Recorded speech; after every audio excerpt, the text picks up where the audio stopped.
Bien, muchas gracias, Arturo.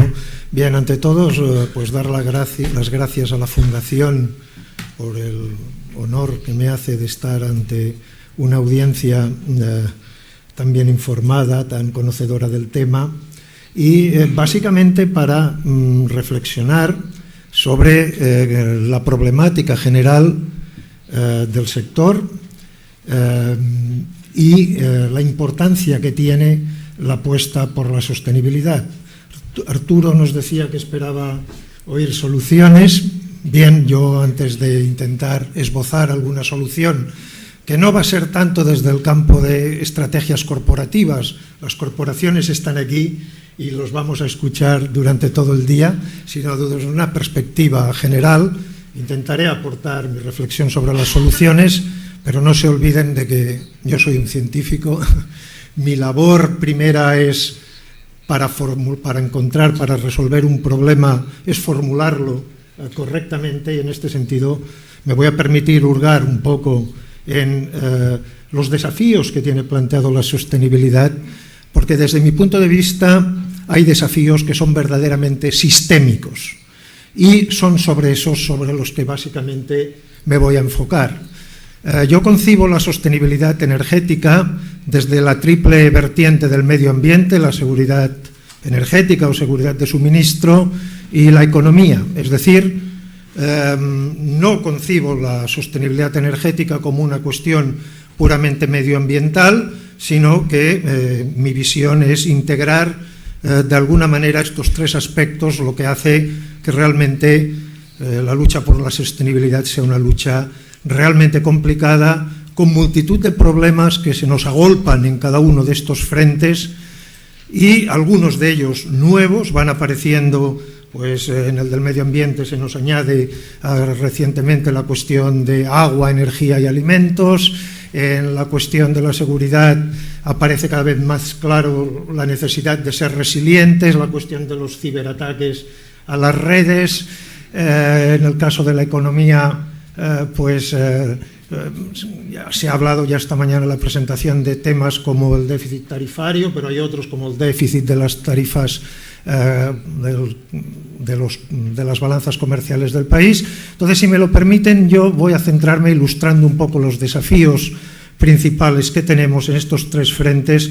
Es empezar con el cambio climático, recordar una cosa en el campo de la seguridad de suministro, que aunque hablamos de electricidad, no deberíamos olvidar en absoluto el sector del transporte.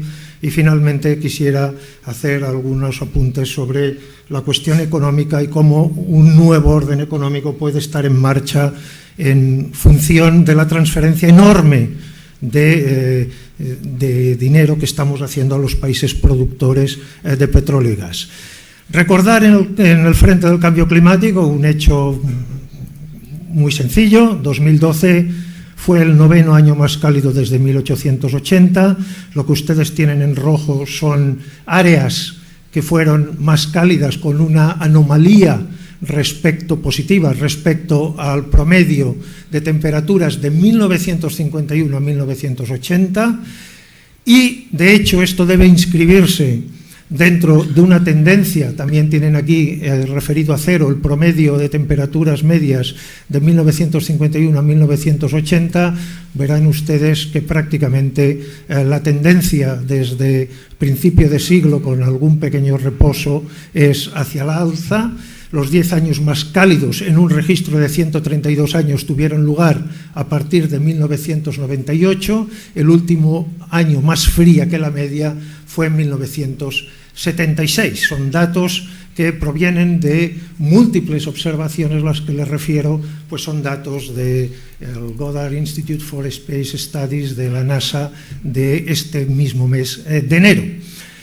A mí, como geólogo y científico, me sorprende muy a menudo que todavía haya gente influyente que, en contra del amplio consenso que establecido en torno a la cuestión del cambio climático, pues plantee dudas sobre el tema.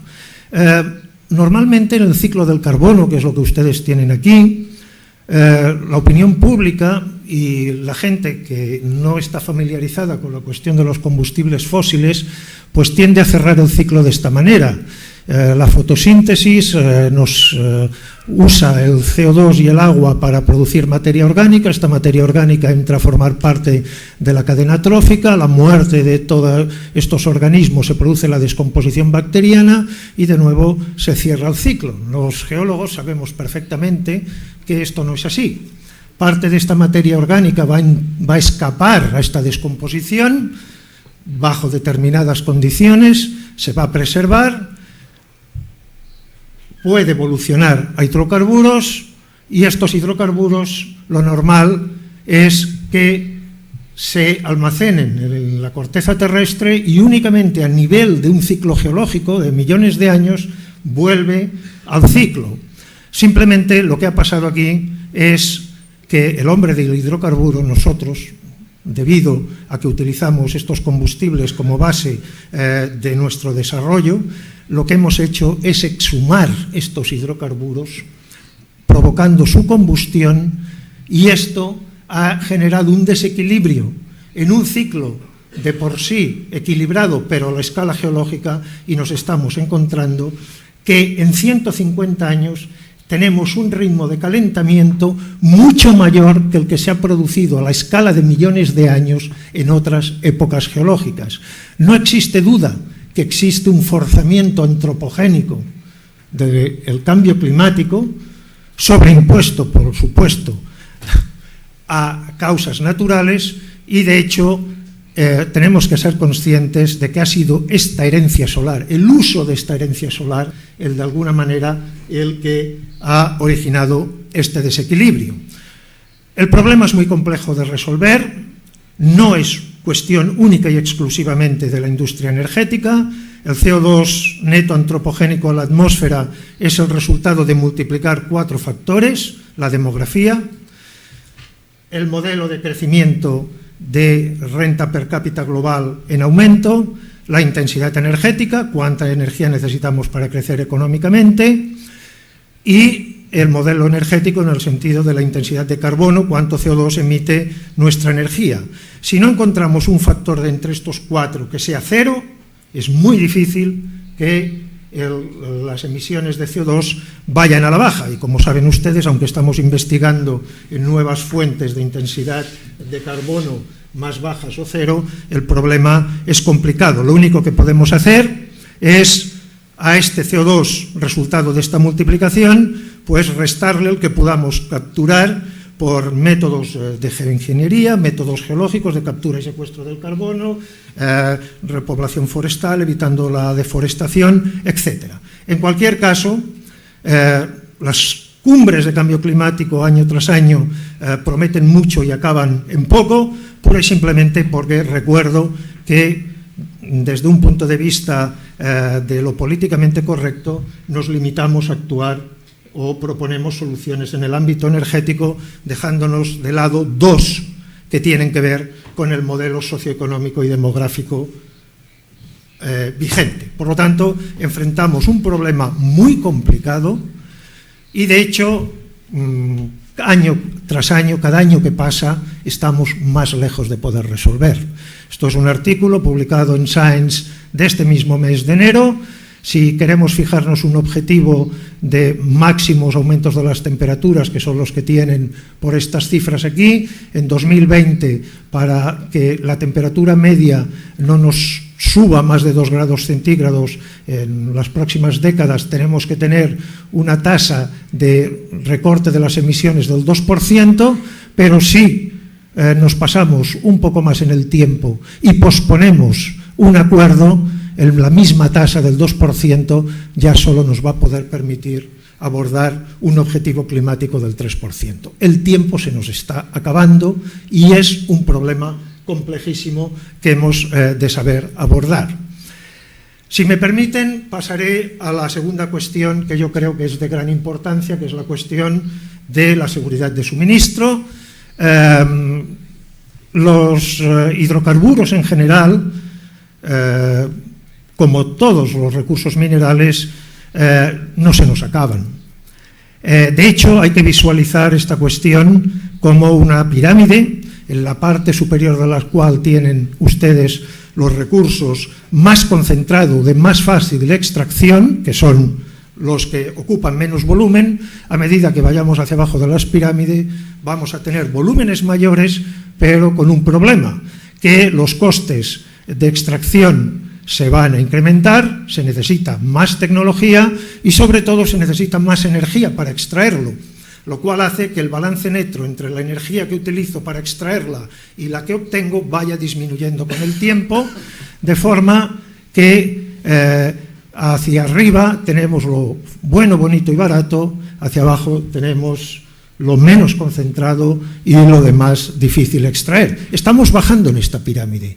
Los casos del shale gas, los casos del light tight oil, los casos de los recursos no convencionales nos muestran claramente que somos capaces de bajar en esta pirámide, y esto nos permite suponer que el petróleo, el gas y el carbón no se acaban, contrariamente a los titulares de prensa, pero la cuestión que nos debemos plantear es qué es más importante, la barrica o el grifo.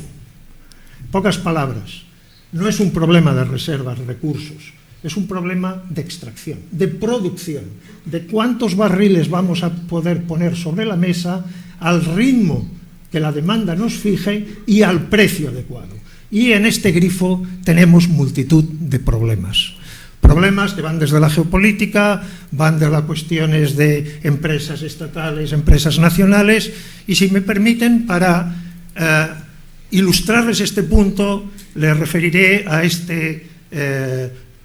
esta proyección de producción de petróleo de la Agencia Internacional de la Energía para el futuro, en la cual partimos de una base. Los campos actualmente en producción están bajando a un ritmo promedio a nivel global, porque son viejos, del 7%. La demanda probablemente crecerá según la línea verde, con lo cual en 10 años, en 2020, entre lo que tenemos actualmente en producción y la demanda, se crea un vacío equivalente a la longitud de esta línea amarilla, que son aproximadamente 45 millones de barriles diarios, son 4 Arabias Sauditas en producción nuevas en los próximos 8 años. Reservas, las que quieran, recursos, las que quieran. La pregunta es, ¿seremos capaces, será la industria capaz, en el contexto actual, de responder a ese reto?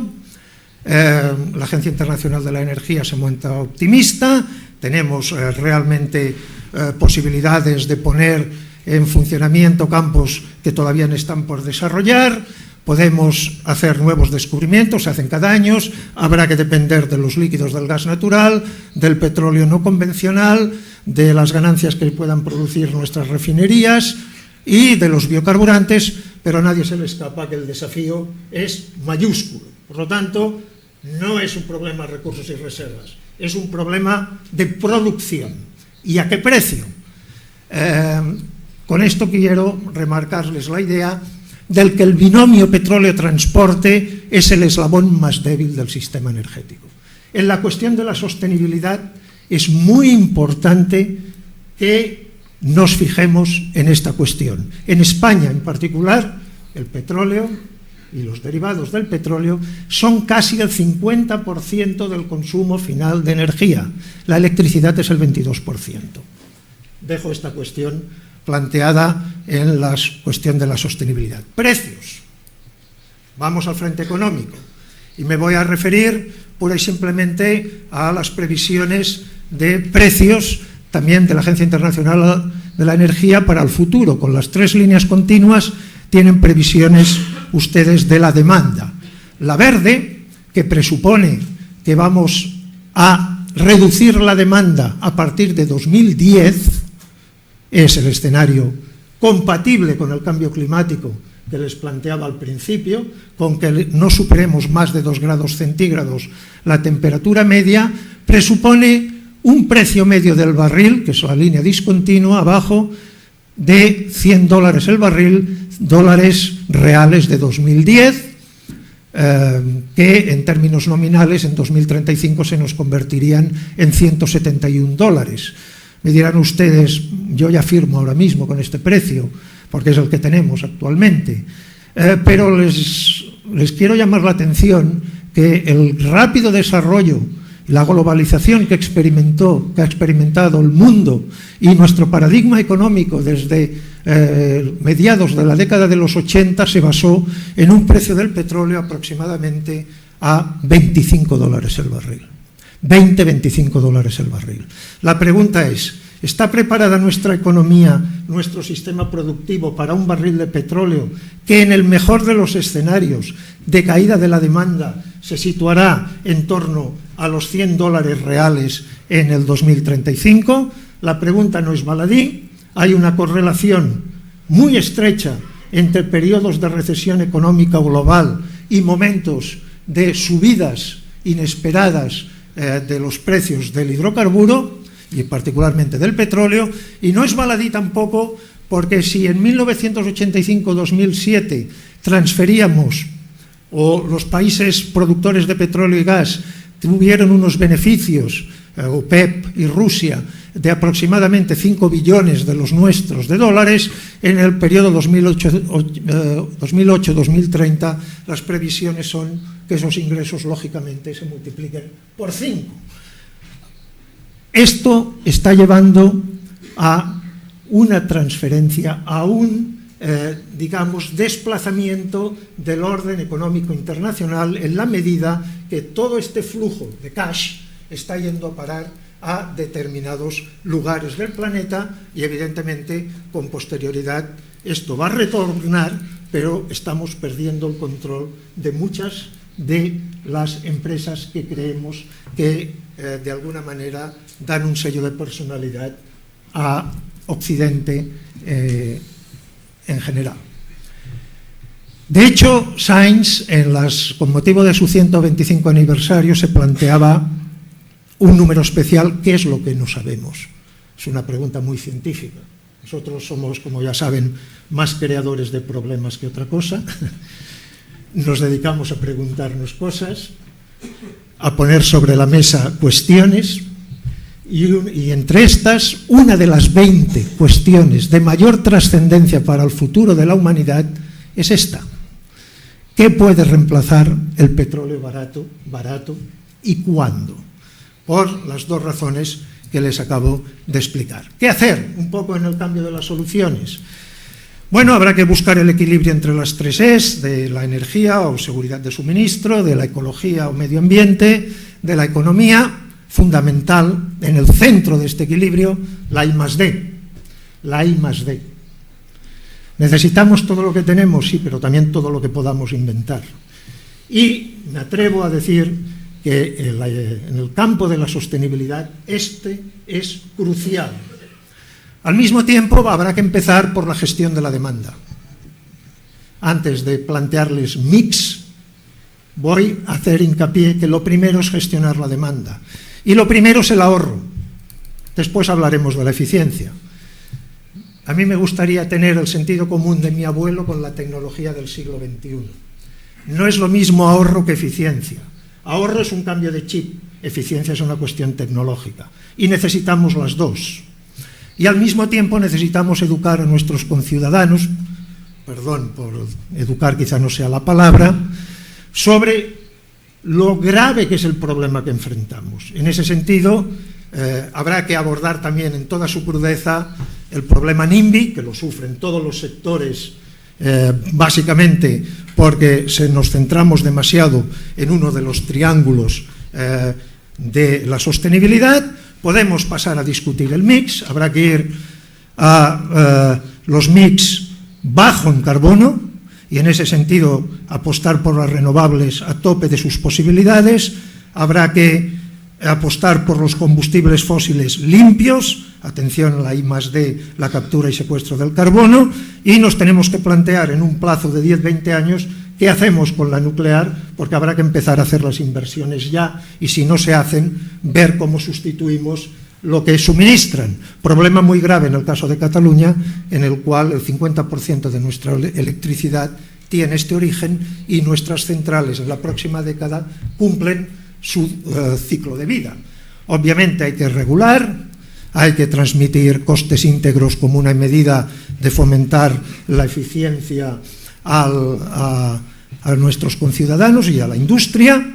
Sabemos que no hay una bala de plata, que vamos a tener todos, universidades, empresas, políticos, que trabajar conjuntamente en esta dirección. Hay que saber integrar la política energética con las políticas económicas, ambientales, de seguridad, asuntos exteriores y de I+D. Hay países que tienen un ministerio de energía y cambio climático o energía y medio ambiente. Veamos lo que tenemos nosotros, comparable con esto. Hay que hacer o llegar a un pacto de Estado, y lógicamente en el caso del cambio climático, y de Estados, o sea que la tarea, como ven, es ardua. Y no solamente eso, y ya acabo.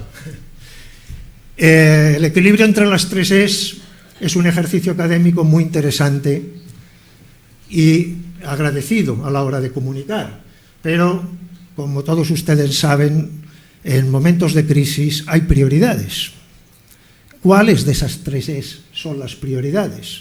Y yo me permito una simple reflexión al respecto. El equilibrio del que hablaba antes no es un equilibrio estático, según la coyuntura habrá que saberlo desplazar. El acceso a la energía, como decía Arturo González, era la cuestión del acceso a la energía es todavía la preocupación de miles de millones de personas en el planeta que no tienen acceso a la electricidad ni otras formas de energía primaria que no sea la biomasa. Esta es la prioridad. Cuando se tiene asegurado esto, optamos a tener garantizada la seguridad y fiabilidad del suministro. Si tenemos garantizado esto, nos preocupamos de la eficiencia en los costes. Cuando tenemos garantizado eso, nuestra preocupación se eleva a hacer un uso eficiente de los recursos, y cuando tenemos todo eso garantizado, nos preocupamos de la aceptabilidad. Me gusta este tipo de energía, no me gusta, etc.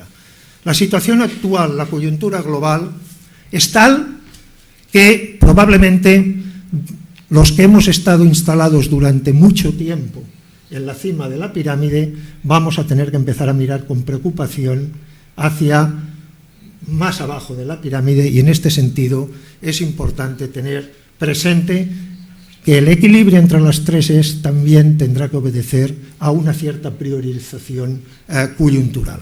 Y estas eran las reflexiones que les quería trasladar y darles las gracias por su atención.